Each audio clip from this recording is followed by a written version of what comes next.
ఊరు పేరు భైరవకోన. ట్రైలర్ చూసి, విజువల్స్ చూసి ఏదో ఉంది. కొత్తగా ఉందని ఎళ్ళాను.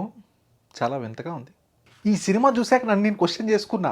అరే! ఈ వీక్ కూడా సినిమా చూడకపోతే పనైపోయేది కదరా అని. ట్రాన్సిషన్‌లు, మీవులు మీరు ఎక్స్‌పెక్ట్ చేయకండి.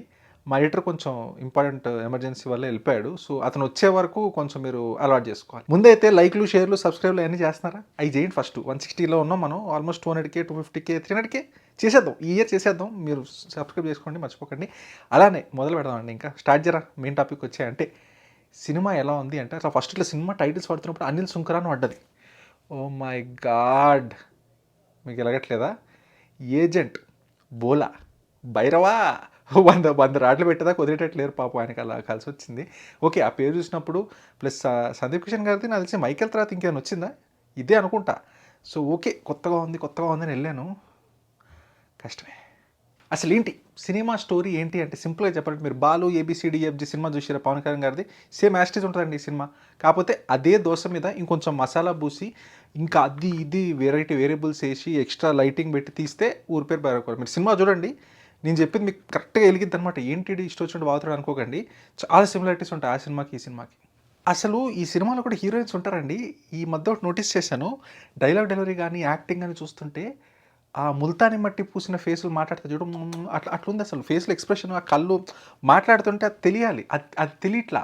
అంటే మీరు వెన్నెల కిషోర్ గారిని చూడండి, అదే సినిమాలో వెన్నెల కిషోర్ గారిని చూడండి, అదే సినిమాలో హర్ష గారిని చూడండి, వీళ్ళని చూడండి అసలు ఏం మాట్లాడుతారు. అలా మాట్లాడితే ఎమోషన్ పాస్ అవ్వట్లేదు. నువ్వు బాధపడ్డా నవ్విన ఏం మాట్లాడుతున్నారు. ఫర్ ఎగ్జాంపుల్ ఎవరో ఒక నార్త్ ఇండియన్ తీసుకొచ్చి మన వాళ్ళు బూతులు చెప్పిస్తుంటారు కదా, అదను ఇదను అని. లేదా ఫారినర్స్ కూడా యూఎస్లో స్టార్ బాక్స్లో అక్కడక్కడ పట్టుకొని ఇది అది చెప్పిస్తుంటారు కదా, వాళ్ళు ఎట్లా మాట్లాడతారో ఎగ్జాక్ట్లీ అలానే ఉందండి. ఏదో పదాలు పలికినట్టు ఉంది కానీ ఎమోషన్ అయితే నిల్. ఏదైనా బాగుందిరా ఈ సినిమాలో అంటే ఆ విజువల్స్ అండి. కొన్ని చోట్ల విజువల్స్ బాగున్నాయి. ఒక కాన్సెప్ట్, ఒక థాట్ ప్రాసెస్ చాలా క్రియేటివ్గా అవుట్ ఆఫ్ ద బాక్స్ ఉంది. కానీ అవుట్ ఆఫ్ ద బాక్స్ ప్రతిసారి మంచిది కాదు. వరదలు అయ్యి వస్తున్నప్పుడు అవుట్ ఆఫ్ ద బాక్స్ వెళ్తే మునిగిస్తారంటే మీకు అర్థం అయి ఉండకపోవచ్చు. సింపుల్ ఎగ్జాంపుల్తో చెప్తాను. సినిమాటిక్ లిబర్టీని ఈ సినిమాలో అరాచకం చేసి పడేశారండి. ఇప్పుడు ఏ సినిమాలో అయినా ఏదైనా కొన్ని రూల్స్ ఉంటాయి. ఇప్పుడు సూపర్ మ్యాన్ సినిమా ఉంది, అంటే సూపర్ మ్యాన్కి బుల్లెట్లు తాకితే ఏం కాదారా అంటే అది తప్పు. ఎందుకంటే ఆ సినిమా ఎస్టాబ్లిష్ చేసిన బౌండరీలో కొన్ని రూల్స్ ఉంటాయి. వీడికి ఏం కాదు, కానీ క్రిప్టోనైట్ ఉంటే వీడికి ఏదో అయ్యింది. అదొక కన్సిస్టెన్సీ ఉంటుంది, ఒక రూల్ ఉంటుంది. అదే సూపర్ మ్యాన్కి బుల్లెట్ తగిలితే ఏం కాదు, మెట్ల నుంచి కింద పడితే కాలు ఎదిగిందన్నారు అనుకోండి, ఏందిరా ఇది ఏం మాట్లాడుతున్నావు అంటారు కదా. అలా ఈ సినిమాలో చాలా ఏది ఎస్టాబ్లిష్ చేయలేదు సరిగ్గా, ఏ రూల్ సరిగ్గా ఫాలో అవ్వలేదు అనిపిస్తుంది. ఎమోషన్ కూడా సినిమాలో ఒక థీమ్లో వెళ్తూ మీకు ఫస్ట్ హాఫ్ అంతా ఎలా అంటే సంథింగ్ సీరియస్ ఈస్ హ్యాపీనింగ్, సీరియస్గా ఏదో అవుతుంది. కొంచెం అక్కడక్కడ కామెడీ ఎలిమెంట్స్ ఉన్నాయి, కానీ ఇది ఒక సీరియస్ సినిమా, కొంచెం భయానకరమైన సినిమా, సస్పెన్స్, థ్రిల్లర్ అనుకుంటాం. దాని తర్వాత కామెడీ అవుతుంది, తర్వాత ప్రేమ, ఊరిని కాపాడాలి. అరే ఎటు పోతుందిరా మీరు ఇప్పుడు ఐ అండర్స్టాండ్ స్టోరీ అంటే కొంచెం కాంప్లెక్స్ ఉండాలన్నట్టు అది ఇది అంటారు, కానీ స్టోరీ కాంప్లెక్స్ ఉండాలండి. 10 స్టోరీలు పెట్టేసి దాన్ని కాంప్లెక్స్ అంటే అవ్వదు కదా. ఇక్కడ కూడా 10 డైరెక్షన్లు ఉంటాయి. ఒక లవ్ స్టోరీ ఉంటుంది, ఓ ఊరిని కాపాడే స్టోరీ ఉంటుంది, ఒక రివెంజ్ స్టోరీ ఉంటుంది. అవన్నీ సరిగ్గా కలపలేదు. సో మేబీ ఐడియా థాట్ అంతా మైండ్లో చాలా బాగుండొచ్చు, కానీ ఎగ్జిక్యూషన్ దగ్గర అయితే చాలా ఫెయిల్ అయిందండి. చెప్తున్నా కదా, ఇట్ గెట్స్ ప్రోగ్రెసివ్లీ బ్యాడ్ అండి. ఇలాంటి సినిమాలు చూస్తున్న కొద్దీ మీరు ప్రతి నిమిషం వెయిట్ చేస్తున్న కొద్ది ఇంత వరస్ట్గా ఉంది, ఇంకా అట్లా అనిపిస్తూ ఉంటుంది అనమాట. ఫస్ట్ హాఫ్ అంతా బాగానే ఉంటుందండి.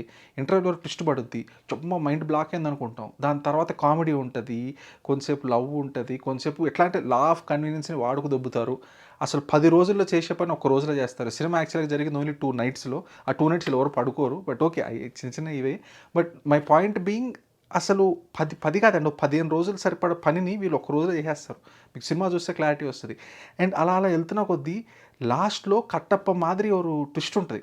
మీరు కట్టప్ప చంపినప్పుడు మీరు ఏమనుకుంటారు, వాయ్ అంటారు కదా, ఇక్కడ వాయ్ వాయ్ అర్థమైందా. ఆ రెండింటికి ఒక డిఫరెన్స్ ఉంటుంది. అలా అనిపిస్తుంది, ఏంట్రా అదొక్కటి అనుకుంటే అక్కడితో ఆపేస్తారనుకుంటే లేదు. క్లైమాక్స్ ఫైట్ జరుగుతుందండి. సరే ఆ ఫైట్ చెత్త ఫైటు, మూడే రాదు, ఉత్సాహం రాదు. ఆ ఫైట్ జరుగుతుంటే కట్టుపన్న ఫ్లాష్ బ్యాక్కి వెళ్తారు. ఓకే, మూడు పోయింది. ఫ్లాష్ బ్యాక్కి వెళ్ళి మరీ అక్కడ లవ్ సాంగ్. ఒరే క్లైమాక్స్ యాక్షన్ మధ్యలో లవ్ సాంగ్ ఏంట్రా, ఎవరికి వస్తారా ఇలాంటి ఐడియా, నాకు అర్థం కాదు. అది చూసినప్పుడు అనుకున్నా ఐ విల్ డై, వెళ్ళిపోదాం ఇక్కడ నుంచి వెళ్ళిపోదాం అనుకున్నా. బట్ వద్దులే, వెళ్ళి పెద్ద పీకేదే ఉంది, కూర్చుందాం చూద్దాం అని చెప్పి it was very hard for me అండి. ఇంక అక్కడి నుంచి సినిమా అంతా ఇంకా నేను ఇట్లా ఫోన్ తీద్దాం జోబులోకి చెయ్యెళ్తుంది. వద్దు బాగోదు థియేటర్లో ఫోన్ వద్దు అని చెప్పి కూర్చున్నా. ఓకే, మీకేమనిపించింది కింద రాయండి. ఊరు పేరు భైరవకోన. కష్టమేనండి, కష్టమే. పాపం సందీప్ కిషన్ గారు కొత్తగా ట్రై చేస్తున్నారు, కానీ అవి వర్కౌట్ అవ్వట్లా. సో ఏమో ఐ స్టిల్ ఫీల్ ఇలాంటి సినిమా మీద కొంచెం ఎలా ఉందంటే ఏది లేకపోయినా ఏదో కమర్షియల్ సినిమా అదేని వెళ్తాం కానీ ఇలా ఆశ పెట్టి నిద్రపుచ్చిస్తే కష్టం. సో ఇదండి మన వీడియో. చూసిన బాగా షూటింగ్స్ కలుద్దామని వచ్చారు. Thank you.